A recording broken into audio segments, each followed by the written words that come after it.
So what's up guys? So in this video, high skill ang requested dito para magawa natin tong gagawin natin. So ito, gaya naman na nabasa yung sa title at nakita yung sa thumbnail, i-convert natin ang iPhone 7 Jet Black into product red iPhone 7. So posible siya kung meron na kayong experience. Dati kasi nag-open ako ng cellphone. Ang pinaka first ever kong iPhone na pinalitan ng housing ay iPhone 6s Plus and to be followed ng iPhone XR. White siya na kinonvert ko siya sa coral pink. Tapos this time naman, phone ko yan. iPhone 7 Jet Black siya. Sabi ko, gusto kong unique, ganun. Kaya, i-convert natin siya into iPhone 7 product red. So, nag-search ako ng iPhone 7 product red. And ang product red pala ng iPhone 7 ay red ang likod, white ang harap. Pero since sabi ko gusto ko unique, gagayahin ko ang iPhone 8. So, ang pinili ko ay iPhone 7 red housing together and match with iPhone 7 black front screen. Since basag din kasi yung front LCD ng iPhone 7 na yan, so kailangan ko siyang orderan ng bagong LCD. And home button as well kasi basag din ang home button. So ang ginawa ko, umorder ako ng black na iPhone 7 screen, iPhone 7 black na home button, but kulay red yung likod. So ito. So ito na yung gagawin natin siya. Sabi ko nung una, hindi kaya magmumukhang pangit kasi since ang product red ng iPhone 7 ay white ang harapan, tapos red ang likod. So mas maganda nga yung kinalabasan yan. Nang mukha siyang iPhone 8. And by the way pala, di ba merong red ang iPhone XR, merong red ang iPhone 11. At napansin ko na lahat pala nung front ay kulay black na.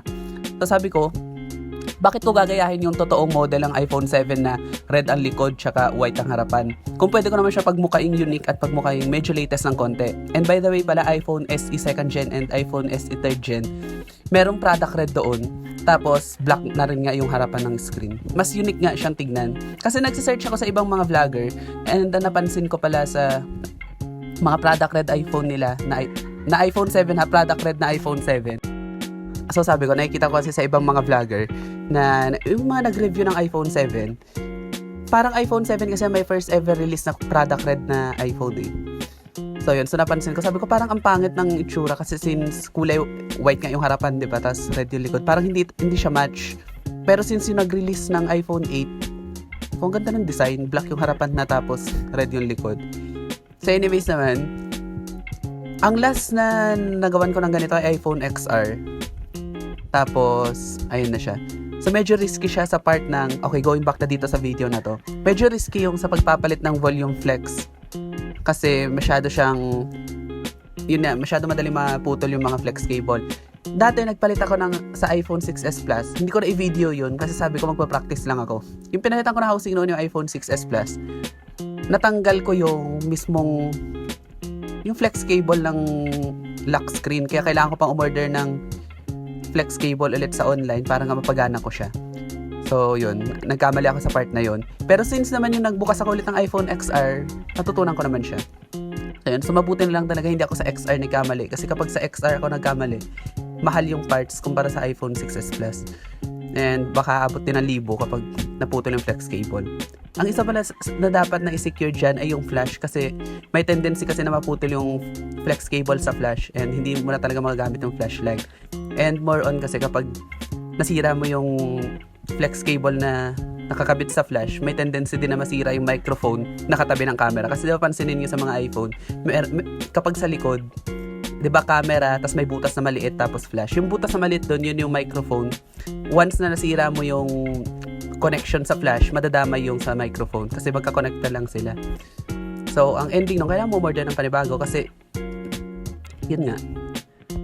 Ang mismong point kasi kung bakit mayroong microphone sa likod, microphone siya sa likod ng yung sa back camera. Kapag nag-video ka sa back camera, ang gumagana na microphone doon ay yung katabing yung butas sa tabi.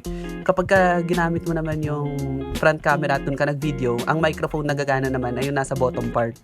Yung nasa may charging port. Together kapag meron kang kausap sa phone call, mga ganun, yung microphone nasa baba. Pero since kapag halimbawa nasira yung microphone na katabi ng, kung papansin nyo, sa front screen ng iPhone nyo, di ba merong speaker dyan? Hati kasi yan. Yung kalahati ng speaker, yung kalahati nun ay yung call speaker and yung kalahati, maliit na microphone din siya. katabi ng proximity sensor. So kapag na-damage mo yun at sinubukan mo halimbawa mag-vlog or mag-camera sa gamit ang front screen, walang maririnig kahit anong salita mo. Hindi mare-record yung voice, hindi mare-record yung ganyan. So beware din. Kasi once na nasira mo yung microphone na nasa front screen, madadamay din yung front camera. And obviously kapag pinalitan nyo yung microphone na nasa front screen, hindi na original yung camera kasi magkakakonekta lang ang front camera tsaka yung front microphone. Ngayon, kapag halimbawa nasira nga yung front microphone and syempre papalitan yung front microphone, madadamay na mapapalitan yung front camera, hindi na original yung front camera nyo. So yun. So again, iba ang quality ng original na part ng iPhone kumpara sa replacement part. Hindi naman sa sinasabi ko na iba yung replacement part. Pero pansin ko lang kasi na iba ang quality ng... Kasi dati, nagpapalit ako ng iPhone 6s Plus. Yung back camera doon ay hindi na original. So napansin ko na merong pinagkaiba kumpara sa original na part ng main camera. Talagang malayo. So yun lang siya. So next naman is sa battery. Ang battery pala na kinuha ko, MSM battery, since I am a Samsung user before. And wala talaga ako mahanap ng matinong battery kapag Samsung. May isa lang ako nahanap na matinong brand, yun yung MSM battery. Kaya nag-stick na ako sa MSM.